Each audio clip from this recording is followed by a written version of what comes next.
Engenheiro, o professor Euro Brandão é também bacharel em filosofia e fez cursos de aperfeiçoamento em administração de ferrovias na França e nos Estados Unidos.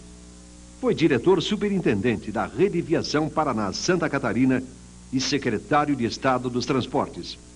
No magistério, começou em 1950 na Universidade Federal do Paraná, no curso de Engenharia Civil. Aposentado como titular, recebeu o título de professor emérito da instituição.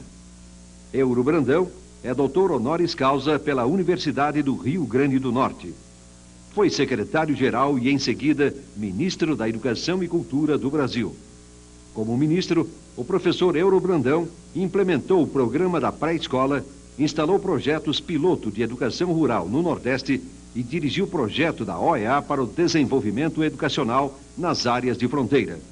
Representou várias vezes o Brasil no exterior e é autor de obras importantes na sua área profissional.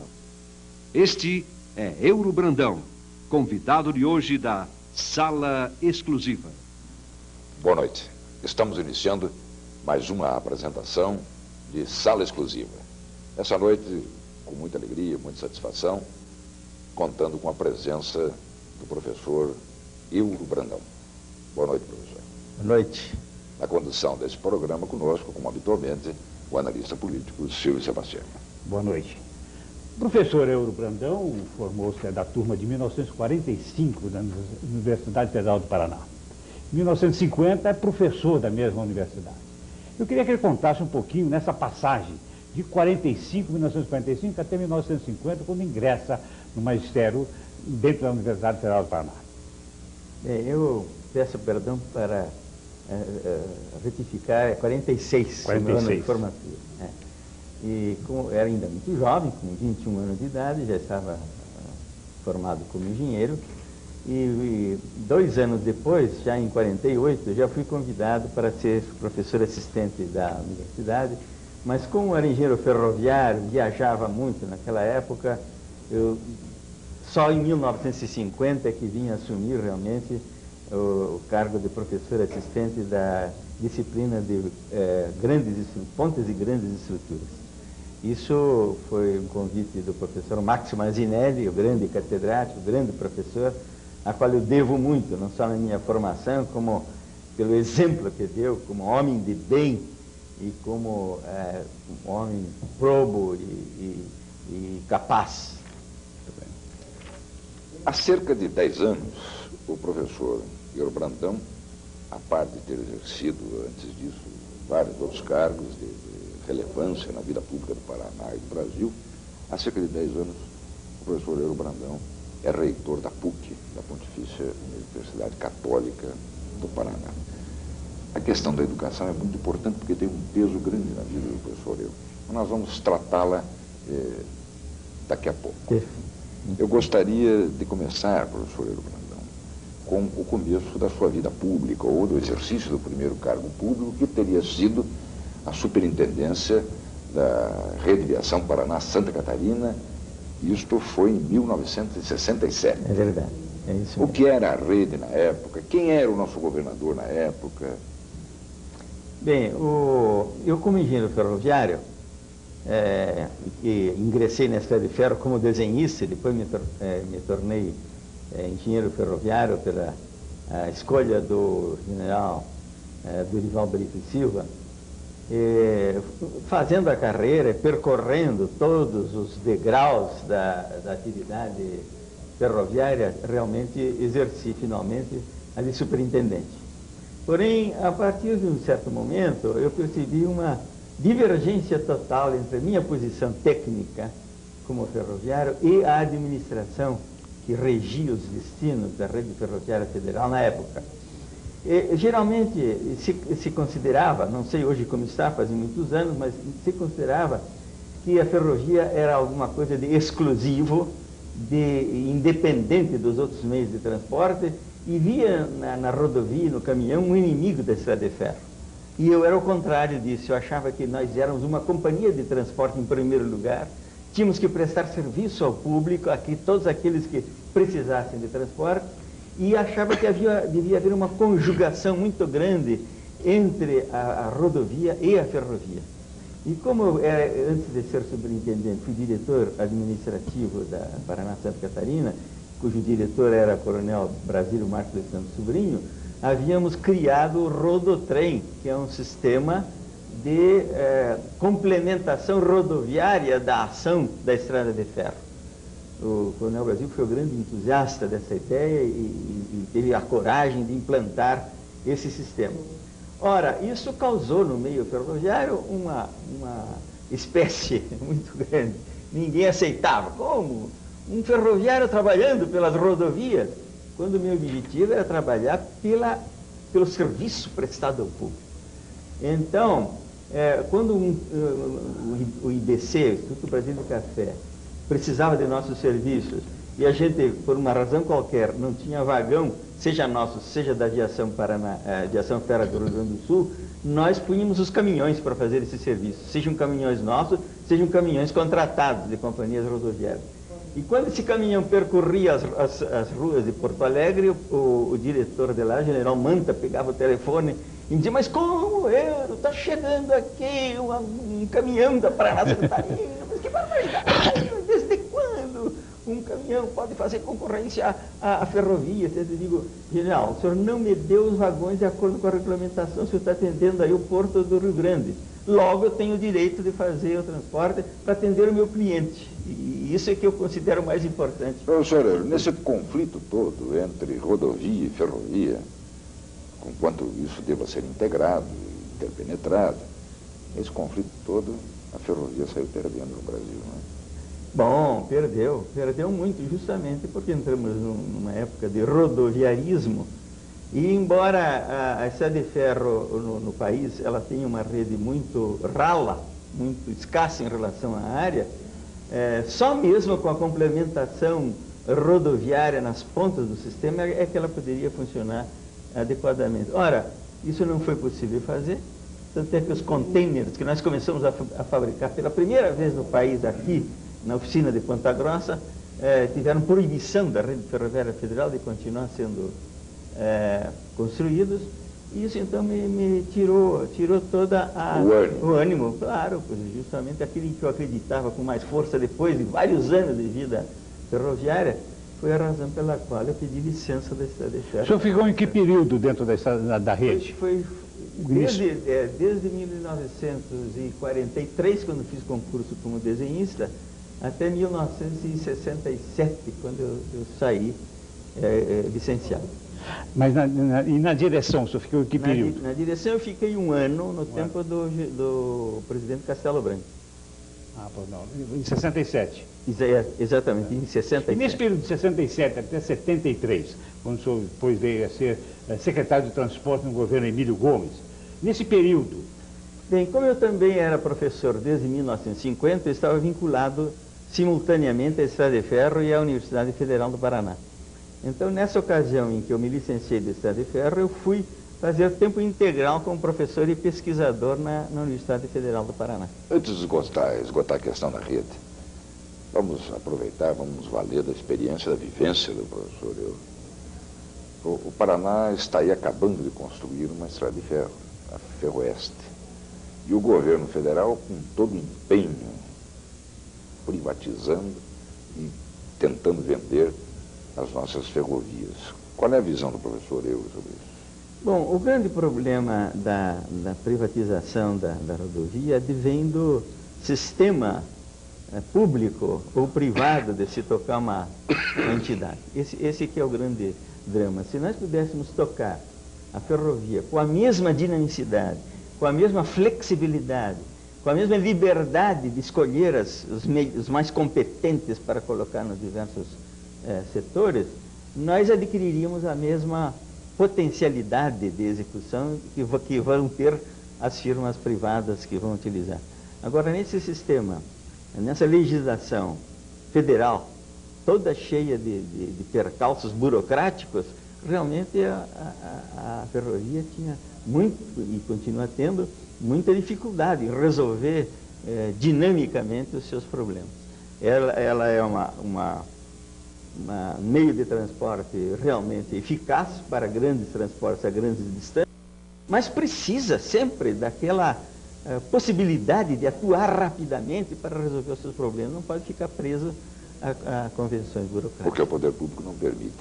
Exatamente. Me parece, professor, que a ideia do governo, do Estado, nessa ferrovia até Cascavel, é privatizar só a parte administrativa da ferrovia, né? Não toda a ferrovia. Parece que o pensamento do governo é esse para ser executado. Bom, eu realmente não tenho acompanhado isso, não sei exatamente o que vai ser privatizado. Mas que é muito importante para o Estado, a ferrovia. Eu mesmo trabalhei muito depois, como quando conversaram sobre a Secretaria de Transportes, um problema da Estrada de Ferro Central do Paraná. Mas, de qualquer maneira, a privatização teria apenas esse mérito de colocar em mãos de pessoas que podem agir rapidamente para a solução dos problemas. O senhor citou bem o problema da ferrovia com o IBC. E, efetivamente, o transporte ferroviário vinha do norte do Paraná, que era onde plantava o café, e vinha para Curitiba e Paranaguá. E vinha, a maioria, pela ferrovia, né? Exatamente. E hoje, com a Ferroeste, então nós vamos resolver o problema do trigo e da soja também, que vem também do oeste do Paraná, que era o caso quase idêntico do norte do Paraná com o IBC, né, professor? Eu tive uma discussão muito grande com os técnicos americanos que vieram aí, numa ocasião que estávamos pleiteando um empréstimo grande para a rede de ação Paranaçarim, quando eu era diretor. Vieram os técnicos e disseram o seguinte: a Paraná Catarina, ela transporta muita madeira. A madeira vai acabar, porque ela é cíclica. Transporta muito café. Café é produção cíclica, vai acabar o café. Milho, que vocês também transportam bastante, com o crescimento da produção suína, vai ser consumido no local. Por conseguinte, não há mais interesse nenhum em transportar para longa distância. Então, prevê-se o fim da Paraná Catarina por não precisar mais transportar, o que foi um erro gravíssimo. E nós insistíamos que era necessário fazer a Central do Paraná para abreviar a ligação do norte do Paraná com o Porto de Paranaguá. Certo. Ano de 1973, o professor Euro Brandão é chamado a assumir a Secretaria dos Transportes do Governo do Estado do Paraná. Muito bem. O relato é seu. Bom, eu estava na universidade, no meu laboratório de modelos estruturais, tinha terminado de fazer um período no Centro de Computação Eletrônica da Federal, onde eu instalei o computador, né, naquela universidade. E, nessa ocasião, o governador Emílio Gomes assumiu o governo do Estado e, em conjunto com Guilherme Lacerda Braga, que foi o chefe da Casa Civil de Emílio Gomes, fui convidado para ser o secretário de Transportes, pela experiência que tinha tido na ferrovia e a ferrovia atuando em conjunto com a rodovia. Então, fomos lá para a Secretaria de Transportes. O governador Emílio Gomes, também engenheiro, estava interessadíssimo no problema da Central do Paraná. Mas a Central do Paraná estava paralisada já há vários anos devido a um episódio que tinha ocorrido no tempo do governador Parigó, em que, quer dizer, que anterior ao Parigó, mas que levou o Parigó ao governo, e que ele tinha mandado colocar uma pedra em cima da Central do Paraná, que era um campo tabu, devido ao que tinha acontecido anteriormente lá. Muito bem, então eu propus ao governador Emílio Gomes que nós encontrássemos um caminho para retomar a construção da Central do Paraná. E isso realmente foi feito.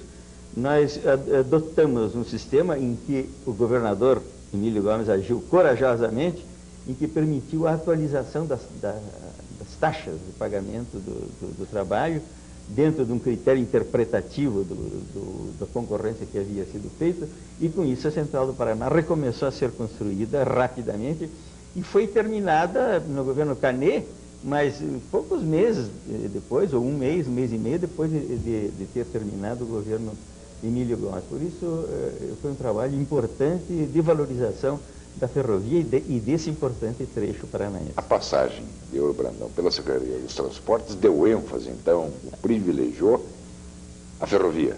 Sem dúvida. Embora tivéssemos feito um grande programa de pavimentação rodoviária, o programa era 1.200 quilômetros de estradas pavimentadas. Como eu fui convidado para ir para o Ministério da Educação antes de terminar o meu período, não deu para fazer tudo. mas foi intensamente trabalhado também na área de pavimentação rodoviária. Ainda usando da sua experiência, embora afastado do cotidiano dessas coisas, a nossa malha de transportes, considerando essa integração, a ferrovia, a rodovia, nós não temos ou quase não temos o transporte fluvial.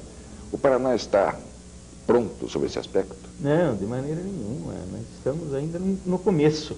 Nós havíamos nos preocupado muito com os chamados transportes em direção ao Porto de Paranaguá, mas uma integração maior entre o interior paranaense, principalmente com o crescimento das cidades, tipo Cascavel, tipo Maringá, tipo Guaíra, tipo Foz do Iguaçu, etc., está necessitando, e sei que o governador Jaime está muito preocupado com isso, em fazer uma integração muito maior.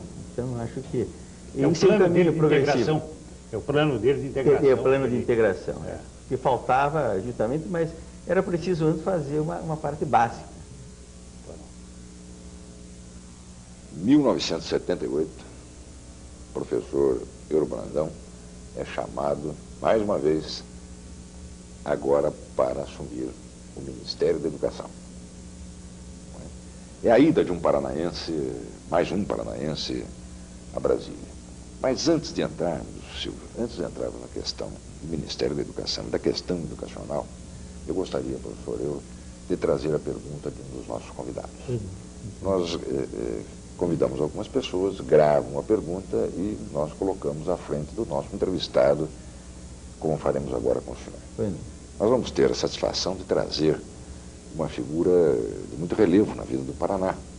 Ex-secretário de Estado, por algumas vezes, professor.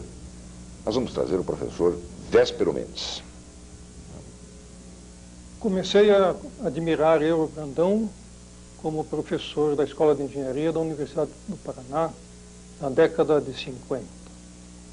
Depois pude encontrar tempo e oportunidade para conhecer novas facetas admiráveis de homem público, de técnico, profissional, de artista e de homem de fé. Na década de 60, eu desejei conhecer um movimento que aparecia em Curitiba pela primeira vez, chamado Cursilho de Cristandade. Perguntei à pessoa mais entendida em movimentos leigos como obter informações a respeito desse movimento. Indicou-me o professor Guilherme Lacerda Braga Sobrinho que eu deveria falar com Euro Brandão. Me lembro da resposta que ele me deu. Participe deste movimento, você ganhará uma vida nova. Foi uma fala profética. Depois, no ano da década de 70, eu o encontrei como secretário de Estado do Transporte. E nesse momento, estava sendo convidado para Euro Brandão participar das atividades federais. E é nesta condição de participante de trabalho em Brasília que eu quero perguntar ao eminente professor Euro Brandão: por que existem tão poucos paranaenses na administração federal? Em particular, no Ministério da Educação, que teve tantos ministros paranaenses, se hoje formos lá, são pouquíssimas as pessoas que, como paranaenses, executam tarefas de expertos federais. É essa a minha indagação e a minha perplexidade, professor. Será a falta de vocação? Será que Curitiba e o Paraná são melhores de se viver do que Brasília? Qual a sua opinião? A minha opinião é a seguinte: o Paraná tem valores extraordinários e tem uma qualidade que geralmente é considerada como defeito, mas é uma qualidade. É uma certa reserva pessoal, o que alguns chamam de timidez. O fato é que nós não nos propomos muito acirradamente a ocupar cargos. Nós ficamos no nosso trabalho, produzindo aquilo que é necessário, servindo a comunidade vinculada ao nosso tipo de atuação, e muito raras vezes vamos tentar pleitear cargos no setor federal. Por isso que talvez a presença do Paraná tenha sido menor. Mas, quando lá está um paranaense, temos visto que como é excelente o desempenho que levam para o Ministério. Lembro-me bem, quando chegamos lá, ministro Ney Braga, eu e os assessores, disseram assim, aí vem os paranaenses, porque lá é desconhecido, quem é essa gente, o que o Paraná vem fazer aqui conosco? Mas logo depois, pouco tempo depois, com a total integração e interesse e dinamismo demonstrado, logo verificaram que o paranaense vai realmente para produzir, para servir e para desempenhar adequadamente as suas funções. Muito bem, ministro. Vamos aproveitar, então, já essa oportunidade que o Ernesto citou. O senhor foi para o Ministério, mas antes de ir para o Ministério como ministro, foi para o Ministério como secretário do Ministério da Educação, em 74. 74. Logo depois do Como governo nem Emílio, ministro. Depois Exatamente. saiu do governo Emílio Gomes e foi para Brasília, né? Exatamente. E como é que foi essa sua passagem lá no Ministério, inclusive com a sua ligação com o ex-governador Ney Braga? Bem, eu até então nunca tinha trabalhado com Ney Braga. Meu trabalho eu tinha sido vinculado mais a Emílio Gomes, que era um homem da equipe de Ney Braga, vamos dizer assim. Então, certamente, fui indicado para desempenhar essa função no setor federal. E lá fomos, levei toda a minha família, os meninos todos, o pessoal da família aprovou irmos todos para Brasília com entusiasmo, e quando me perguntavam, mas o senhor gosta de ir para Brasília? Eu respondia assim, eu vim para gostar. É isso que é importante. E com isso, durante 4 anos, trabalhei como secretário-geral, servindo o ministro Ney Braga, com a sua capacidade política imensa, sua capacidade de articulação notável, mas cabia à Secretaria-Geral a parte administrativa do Ministério. E assim pude me enfronhar muito bem em todos os mecanismos do grande número de órgãos, institutos, centros, universidades. Naquele tempo eram 56 universidades federais. Enfim, foi um período muito importante que eu exerci no setor educativo. Ministro Euro Brandão, além da gratificação pessoal, que certamente houve, porque os homens que se dedicam ao exercício de funções dessa natureza acabam gratificados mesmo, e apesar das contrariedades, das dificuldades, dos sacrifícios, cada vez que consegue plantar e ver a semente crescer, sai gratificado. Mas apesar dessa gratificação pessoal que possa ter havido, foi produtivo, foi bom para o país a ação naquele momento do Ministério da Educação. O que o Brasil ganhou em termos de educação? E o Paraná também. Sim. Bom, ganhou, eu acredito que ganhou muito porque foi um período muito produtivo. Tempo do presidente Ernesto Geisel, esse homem que todos nós louvamos hoje como um estadista que abriu o país para a democracia, para o retorno à democracia. E foi dado, então, pela primeira vez, foi feito um plano com o ministro Ney Braga, e a gente participava como secretário-geral, o plano de a Política Nacional de Cultura, a Política Nacional de Educação e a Política Nacional de Desportos. E baseado nessas políticas é que eram feitos os planos e os programas. Ainda recentemente li no jornal de São Paulo que nunca houve planos, nunca houve políticas educacionais nesse país. Mero engano, porque naquele tempo houve política educacional, houve a possibilidade de atender só nas universidades federais, por exemplo. Quando chegamos ao Ministério, Ney Braga à frente, havia algumas dezenas de estruturas de hospitais universitários parados já há vários anos que não tinham tido prosseguimento. Imediatamente o programa de hospitais universitários foi colocado foi desencadeado, e hoje esses hospitais estão, desde aquela época, desde o final do período daquela época, estão funcionando perfeitamente, inclusive aquela estrutura imensa lá da Universidade Federal do Rio de Janeiro, que era tão grande que nós só aproveitamos a metade, e até hoje só se usa a metade da estrutura que havia lá. Mas tudo isso foi colocado em funcionamento. As universidades foram reaparelhadas, a quantidade de reitores e diretores de escola, que até hoje ainda me encontram e me agradecem pelo que foi dado de apoio ao ensino na ocasião, não só ensino público, mas também ensino particular, porque numa democracia tanto é importante o ensino público como o ensino particular. Tudo isso foi atendido pelo Ministério.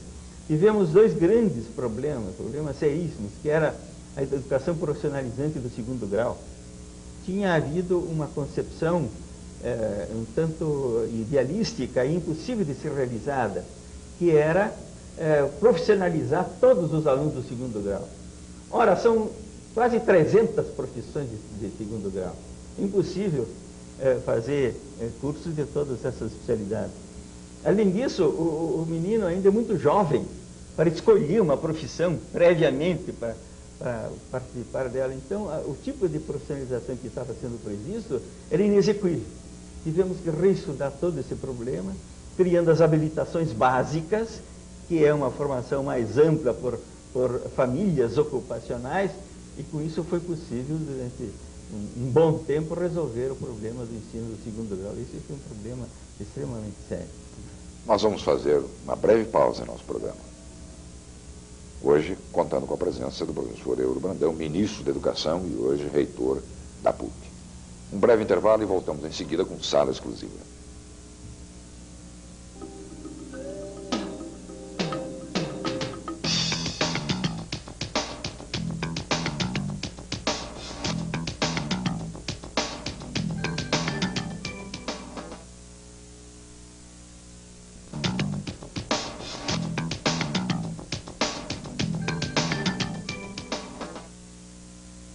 Voltamos com Sala Exclusiva. Essa noite a presença do reitor Euro Brandão, nosso ex-ministro da Educação. O professor Euro Brandão foi secretário do Ministério da Educação no período do Ney Braga, quando Ney Braga foi o ministro. Depois o Ney Braga saiu do Ministério para assumir aqui o governo do Estado do Paraná. Euro Brandão foi, então, nomeado pelo presidente da República o ministro efetivo do Ministério da Educação. E passou lá de 78 a 79 no Ministério da Educação. Nós queremos saber, em termos de Paraná, inclusive, Brasil, logicamente, em termos de Paraná, nesse período todo, o que pode ser feito pelo bem do Paraná no Ministério da Educação, ministro Euro Brandão? Bem, eu acho que quando a gente assume uma função como essa, de nível nacional, nós não devemos privilegiar um Estado, mesmo que seja o Estado do qual nós estamos vindo, do qual proviemos. Porque a responsabilidade do cargo exige que o Brasil seja atendido como um todo. Então, no que se refere aqui ao Paraná, realmente foi dado apoio ao Estado Federal do Paraná, todo esse laboratório de elétrico e eletrônico que existe no Estado Federal foi mandado naquela ocasião do Ministério, e vários outros tipos de atividades que foram feitas em outras escolas, inclusive na Universidade Católica da época, foram trabalhos feitos em favor do Paraná. Porém, na posição de ministro, a gente tem que olhar as grandes prioridades nacionais. E temos lá o Nordeste, é realmente o setor onde dá pena, às vezes, de ver o que está acontecendo no setor de educação. Por isso, me preocupei tanto mais em nível nacional do que propriamente ficar voltado como se eu fosse um simples secretário de Educação do nosso Estado. Professor, a pergunta pode ser simplista, quem sabe até um pouco provocativa. Claro que não se deve privilegiar exageradamente o seu Estado em detrimento do conjunto da nação. Mas o senhor percebeu que o governo federal, como escola pública de terceiro grau, só tem no Paraná a nossa Universidade Federal. O mais é feito pelas escolas estaduais ou pelas escolas particulares. E parece que nisso aí o Paraná fica quase sozinho no cenário nacional. Todo mundo acabou federalizando as suas escolas. Passou a questão, principalmente financeira, para o governo federal, desonerou o cofre público do Estado e o Paraná ficou assoberbado com essas despesas. Bom, eu admito que outros governos tenham privilegiado. Por exemplo, o Rio Grande do Sul, que está com 5 universidades federais. E isso dá um descompasso, dá um desequilíbrio do ponto de vista do ensino superior no país. Porém, o Paraná, hoje, não tem só o Estado Federal, tem também o Cefet, que foi transformado em ensino superior quando estávamos lá no Ministério. Era uma escola exclusivamente de segundo grau, passou a ser também uma escola superior, E hoje nós sabemos que o Cefet está abrindo agências educacionais em várias cidades do interior do estado, e essas agências são federais. Então também não estamos assim tão desprovidos de apoio no setor educativo. Professor, vamos falar um pouquinho agora do seu lado artístico. O senhor, como é que vai com a sua pintura? Bem, a sua paixão até. A minha pintura é curiosa porque começou muito cedo. Eu, com 16 anos de idade, já tirei a primeira menção honrosa de Salão Paranaense. Meu mestre era o pintor Guido Viaro, que também era professor de desenho no ginásio, no colégio, onde meu pai era professor de português. Então, só 10 anos depois é que eu vinha saber de um acordo secreto entre meu pai e o professor Guido Viaro. O acordo entre eles é o seguinte: não estimule muito o Euro na pintura, porque ele vai fazer engenharia e ele está tão entusiasmado que é capaz de ficar apenas no setor artístico. Então eu entrava no ateliê e o Viaro dizia: já estudou matemática hoje? Já se preparou para o vestibular? Bom, então largue os pincéis aqui e vá para casa. E eu disse: minha pintura deve estar muito ruim para poder receber esse conselho do mestre. Mas a rigor foi muito bom, porque eu acabei ficando com dupla profissão, a profissão de engenheiro e a profissão de pintor. Nunca deixei de pintar. Todos os dias da minha vida passei a pintar, embora em certas ocasiões com menos intensidade, devido aos encargos pesados de engenheiro, principalmente de engenheiro ferroviário, mas depois comecei a participar de vários salões, fiz exposições individuais, inclusive no MASP de São Paulo. No exterior tenho medalhas de ouro, 2 medalhas de ouro e uma medalha de prata. Fui convidado agora recentemente, sem saber porquê, mas fui convidado para ser membro da Academia de Artes de Vicenzo, na Itália. Então tudo isso é fruto desse trabalho intenso que tem sido feito. E é uma coisa que vem de dentro. A pintura não é uma invenção exterior, é alguma coisa que transborda das pessoas. E apaixona, né? Ah, sem dúvida nenhuma. Muito bem. Professor Euro Brandão, há cerca de 10 anos, reitor da Pontifícia Universidade Católica do Paraná. Hoje, mais de 30 cursos, campus em Curitiba, campus em São José dos Pinhais. Professor, a nossa universidade está conseguindo funcionar, vamos ficar na qualidade da educação, está conseguindo funcionar harmoniosamente com os interesses da comunidade, da sociedade. A universidade se põe como peça integrante até de liderança na vida da sociedade. Há esta vibração harmônica. Bom, veja, os problemas educacionais todos são de longo prazo e são sempre um vir a ser.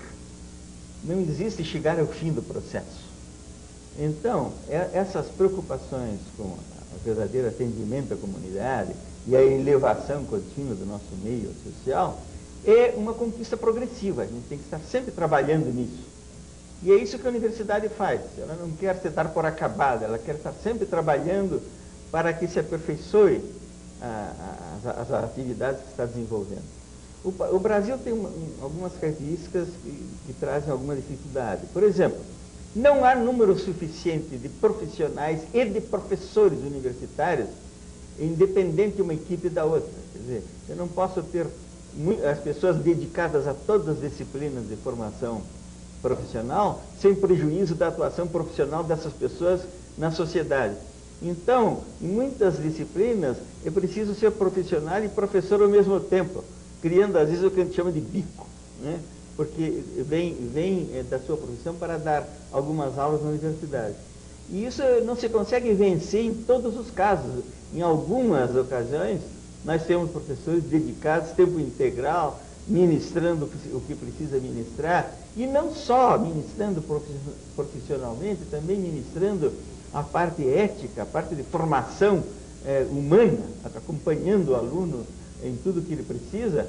E aí a outra parte que são aqueles que vêm, dão a sua aula, vão embora, porque tem outros encargos por fazer, e isso perturba um pouco a atividade mais fundamental da universidade. Isso no que respeita à qualidade da educação. Agora, eu recolocaria a indagação anterior. Quer dizer, a universidade brasileira está formando profissionais na medida certa da necessidade da nação? Bom, a pergunta se refere à universidade brasileira em geral. Sim. Aí depende do tipo de profissão. Nós sabemos, por exemplo, muitos reclamam de que as universidades têm muitos cursos de direito. Mas esquecem uma coisa: quem é bacharel em direito não é necessariamente um profissional da advocacia. Ele não vai defender causas, nem entrar nos cartórios e nos fóruns. Ele estuda direito para conhecer melhor a sociedade, para conhecer melhor a nossa legislação, para enfronhar-se melhor na estrutura social. Então ele é um fazendeiro, ele é um empresário, ele é um professor de outra disciplina que estuda direito, porque o direito vem contribuir para a sua formação cultural. Então, acho que não há problema nenhum em ter muitos cursos de direito. Outro problema é o problema de odontologia, que faltando tanto atendimento bucal no país, os profissionais de odontologia estão se concentrando nas cidades e com isso fica um descompasso para o atendimento efetivo da população. No mais, falta alunos que se interessem para serem professores, porque com esse sistema que estava vigorando até agora, parece que daqui para frente o ministro está tomando providência nesse sentido, a profissão de professor estava sem estímulo e precisa muito. Não podemos falar em educação sem falar em professor bem formado, em professor não só técnica e cientificamente preparado, como ainda conhecedor da ciência pedagógica para saber transmitir aquilo que precisa. E isso, infelizmente, não produzimos no país número de professores suficiente para esse grande passo de educação de que o país precisa. E o que falta aí para estimular essa área? Aí é uma série de fatores. Em primeiro lugar, aconteceu um abaixamento muito grande dos níveis salariais dos professores, né? Isso não compete aos municípios, aos estados também. Então, falta também no país um estímulo da comunidade à escola. Eu lá nos Estados Unidos eu vi um prédio belíssimo que tinha o nome de uma pessoa. Perguntei: isso é um cientista dessa universidade? Disse: não, isso é um empresário que doou o edifício e todo o equipamento que existe. Quer dizer, a comunidade participa, valoriza a escola, leva também a sua contribuição para que a tarefa educativa seja realmente estimulada, valorizada, etc. Isso ainda falta muito fazer nesse país.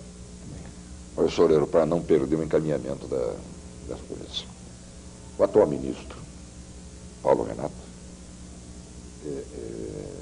os jornais publicaram, a imprensa divulgou, no que respeita à questão de bolsas de estudo concedida pelo governo brasileiro, bolsistas no exterior, diz o ministro que vai passar a tesoura em alguns setores, algumas profissões ou algumas matérias com relação às quais o país não teria necessidade.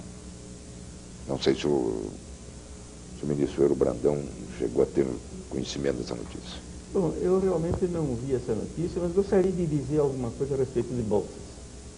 Quem criou o crédito educativo no país foi a administração Geisel e Ney Braga. Naquela ocasião também com a participação de Richard Bitter, que estava à frente do Banco do Brasil, da Caixa Econômica, se não me engano.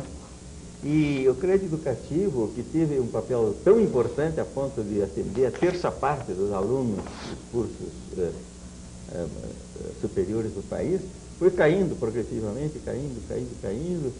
Mau funcionamento da cobrança, da reentrada de recursos, etc. E ficamos em uma situação muito difícil. Existe ainda hoje, mas é muito deficiente. Então, o aluno carente realmente tem dificuldade em estudar. Não só estudar numa escola particular, mas também de manter-se na cidade onde existe uma escola pública. Agora, quanto ao problema de bolsas do exterior, ainda a quantidade de bolsas é muito pequena.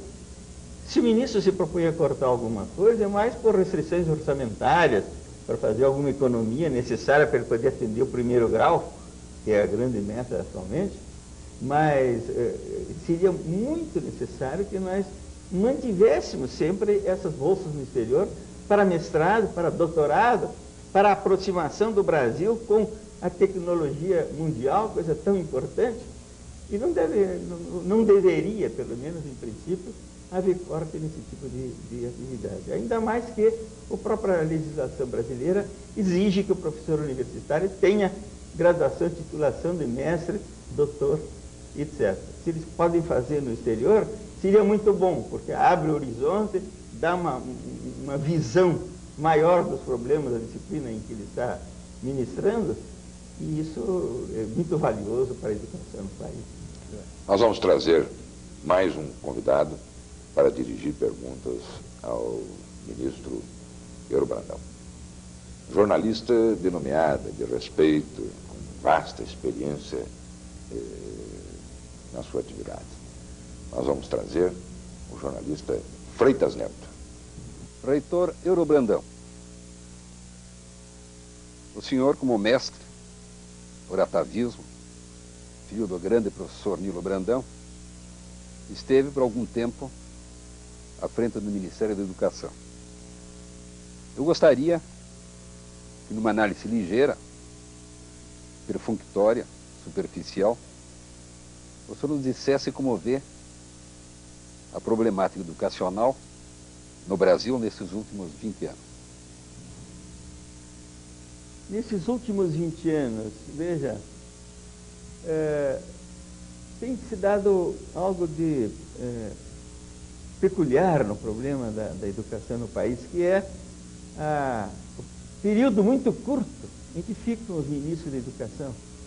Ora, se a educação é alguma coisa que produz frutos ao longo dos anos, não tem sentido em 11 anos, por exemplo, ter 11 ministros da educação.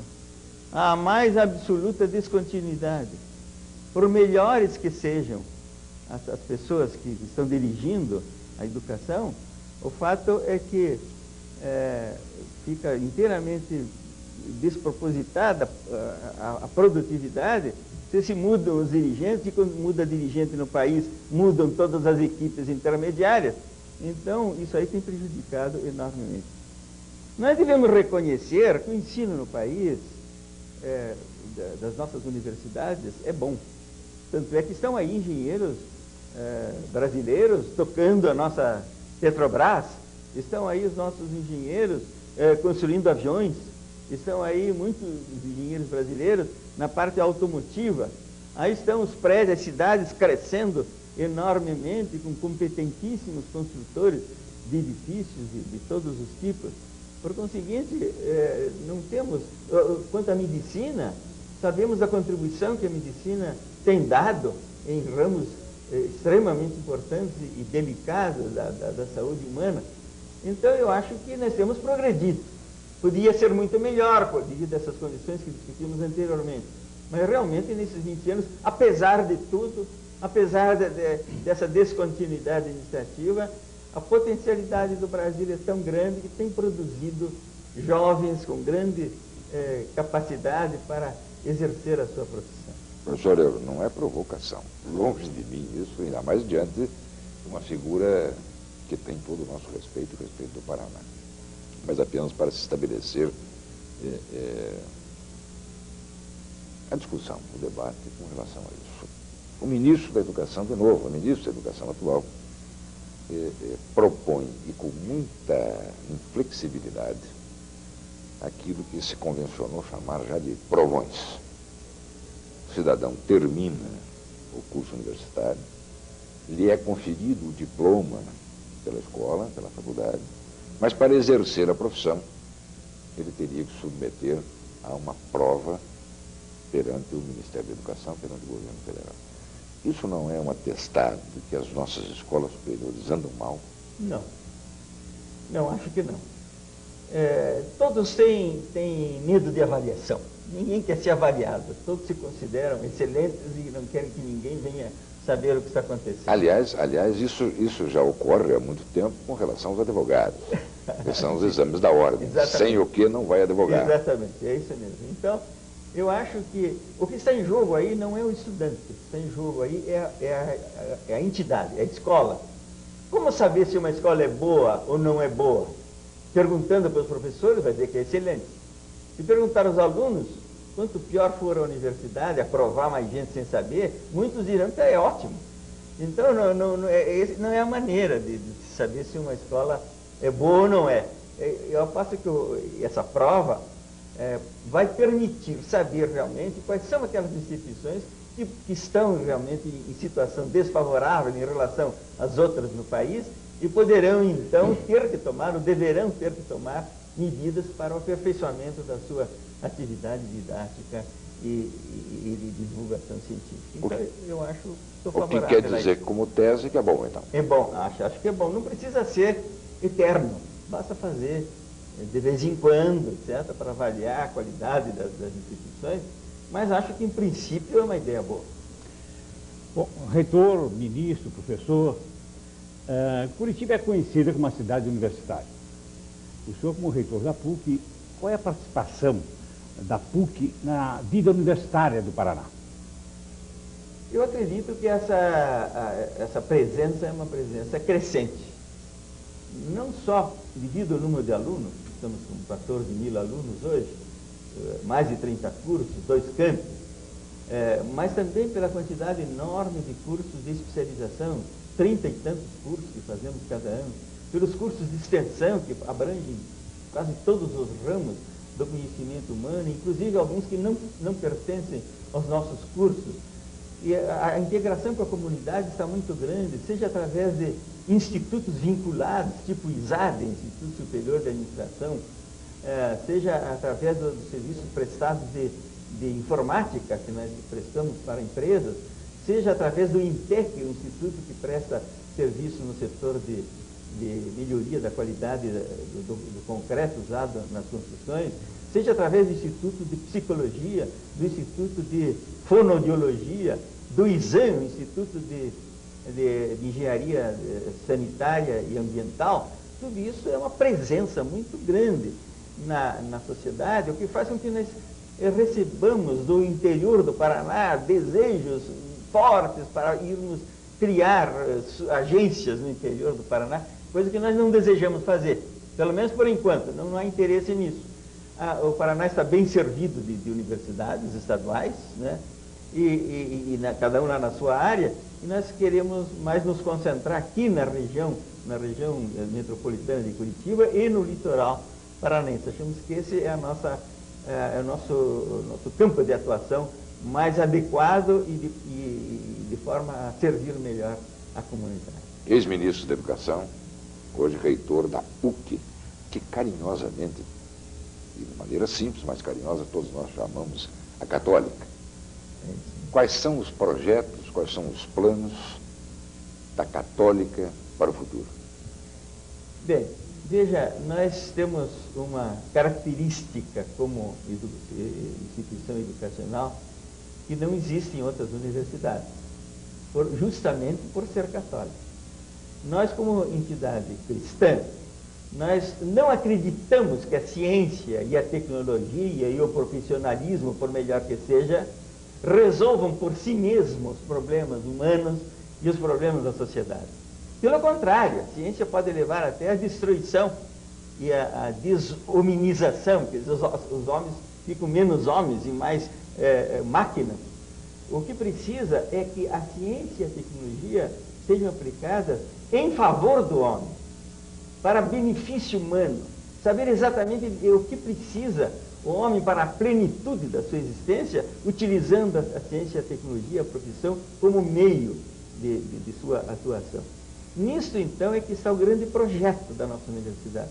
Progressivamente, ir cada vez mais, fazendo com que o nosso aluno saia consciente de que cursou uma universidade que lhe deu não apenas uma profissão, mas o fez gente, o fez humano, o fez com o espírito de aproximar-se daqueles que precisam, daquele que se comove diante da pobreza, da necessidade, com aquele que usa a sua profissão como uma extensão de si mesmo, como um ato de amor, e não apenas como um ganha-pão. Essa é a grande meta.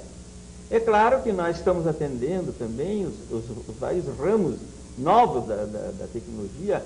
Criamos recentemente esse curso de telecomunicações de Santo Cadariz, temos uma farmácia industrial, temos o curso de engenharia de alimentos, temos uma porção de cursos novos que procuram trazer ciência e tecnologia, mas sempre dentro desse espírito. O espírito de que a universidade só verdadeiramente cumpre a sua função se ela faz as pessoas terem a disposição de servir os seus semelhantes. Nós estamos chegando ao final do nosso tempo de sala exclusiva dessa noite. Seu Sebastião. Vamos encerrando. Professor Euro Brandão, as suas considerações finais. Bem, eu quero agradecer ao canal exclusivo o fato de patrocinar essa minha presença aqui e quero dizer o seguinte: confiemos no Paraná, confiemos no Brasil. Nós estamos muitas vezes envolvidos por gente pessimista, por pessoas que só veem as críticas, só encontram as coisas que não vão bem na sociedade, estão mais preocupados em denegrir do que em construir. Por isso eu digo aos jovens, digo às mães de família, pais de família, vamos acreditar nesse país, vamos cada um contribuir para que realmente nós tenhamos o país o Brasil de que todos nós desejamos. E que não basta achar defeito nos outros, em governo, nas outras instituições, mas cada um tem que dar a sua parcela de otimismo, sua parcela de trabalho, sua parcela de amor ao semelhante, sua parcela de patriotismo, sua parcela de participação efetiva na construção desse país. Ex-secretário de Estado dos Transportes, ex-ministro da Educação, hoje e já há alguns anos, reitor da Pontifícia Universidade Católica do Paraná, professor Euro Brandão. Muito obrigado pela sua presença em nosso programa essa noite.